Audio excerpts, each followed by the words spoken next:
Dear student, देखिए question दे रखा है, a light ray incident on the glass slab, what will be the lateral shift. अब देखिए ये ग्लास स्लैब में लाइट ऐसे इंटर कर रही है, ओके, तो इसकी वजह से जो शिफ्ट आ रहा है लैटरल शिफ्ट, वो कितना होगा। जैसे यहाँ पर देखिए ये जो टी दे रखा है thickness of the glass slab है। अब ये लाइट जैसे इंटर होगी तो अब यहाँ पे अंदर रिफ्रैक्ट होगी, रिफ्रैक्ट होने के बाद फिर से मीडियम बदल रहा है तो फिर से यहाँ वापस रिफ्रैक्ट होगी, इमर्ज हो जाएगी यहाँ से लाइट रे। तो ये जो डायरेक्शन होती है, okay, it will be same as this one.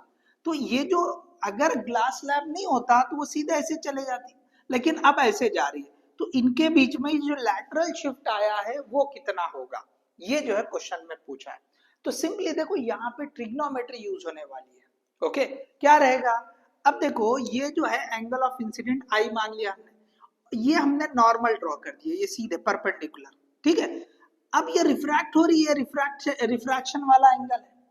अब देखिए ये जो बचा हुआ एंगल क्या होगा, देखो ये और ये पूरा टोटल सेम होना चाहिए, तो पूरे आई में से आर निकल गया तो बचा हुआ कितना रहेगा, आई माइनस आर। सबको ये एंगल क्लियर होना चाहिए, आई माइनस आर।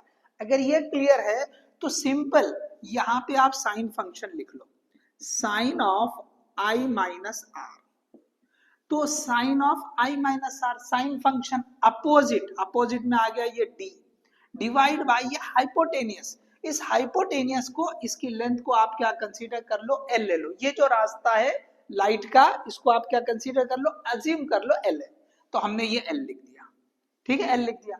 आपको क्या पता करना है, ये डी ही पता करना है, तो आप डी के लिए लिख दो। सो डी हो जाएगा ये l sine of I minus r. ये पहली स्टेप। दूसरी स्टेप देखो, अब ये वाले ट्रायंगल की बात करते हैं। देखो ये जो है ना ये परपेंडिकुलर, ये यहाँ पे जो है ना ये परपेंडिकुलर। अब ये वाले एंगल से लो कॉस फंक्शन, ओके, क्यों, तो हमको ये पता है ना ये वाला टी के बराबर है, ओके। ये जो थिकनेस है ग्लास की वो कितनी है, टी है। तो यहाँ पे ये हमको पता है लेकिन ये नहीं पता है, तो ये फाइंड करना है इसकी हेल्प से। तो हम क्या करेंगे, यहाँ लिखेंगे, ओके, ये लिख दो आप फ्रॉम फिगर, क्या लिख देंगे हम, फ्रॉम फिगर। अब इसी तरह से यहाँ पे फिर से और एक दूसरा पॉइंट, ये पहला पॉइंट लिख दिया, दूसरा point cos of r is equal two adjacent क्या हो रहा है, ये t डिवाइड बाय हाइपोटेनियस क्या है, ये l है, ओके। तो अब यहाँ से l की वैल्यू निकालो। So l is equal to t upon cos r, ये आपको l की वैल्यू आ गई। अब देखिए इसको आपने, ये जो है ना इसको इक्वेशन आप a ले लो, ये इक्वेशन b ले लो। अब from a and b, okay, from a and b आप ले लें तो क्या हो जाएगा, देखो ये d में ये l रख दो बस।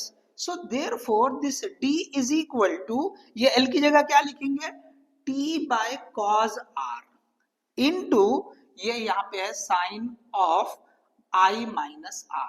सो this is we are having the, okay, lateral shift. तो ये आ गया आपका t into sine of i minus r divide by cos r। यही तो आपको पूछा था, दिस इज योर आंसर। तो ऑप्शन में देख ले, जो ये ऑप्शन मैच करे वही आपका करेक्ट रहेगा।